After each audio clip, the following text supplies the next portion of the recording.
No one really knows what happened in the original 3 Resident Evil games. In the 1996 survival horror classic, Jill Valentine and Chris Redfield get separated, and the story changes depending on who you play as.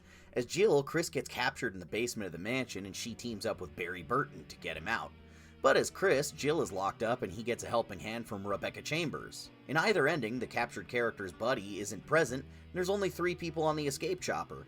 But both Barry and Rebecca appear in later entries in the series saying they escaped that night.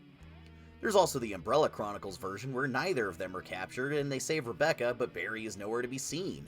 Resident Evil 2 makes it even more confusing with 2 possible storylines, Claire A and Leon B, where Sherry Birkin is infected with the G-Virus and Ada Wong is crushed by Mr. X, or Claire B, Leon A, where Sherry has the sample of the G-Virus on her locket and Ada falls down a bottomless pit.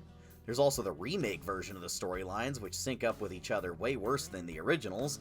The Operation Raccoon City version, where Leon is getting chased by a bunch of Spec Ops guys in gas masks the second he gets to town.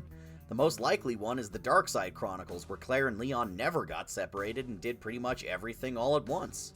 And then there's RE3 with its much lazier, crappier, and shorter retelling in The Umbrella Chronicles, haha, gotcha, and also the 2019 remake, which heavily changes the plot and cuts several locations. So we have no idea where Jill went or what she did that night, but there was definitely a nemesis and a guy named Carlos who may or may not have been hot as hell depending on his hairstyle.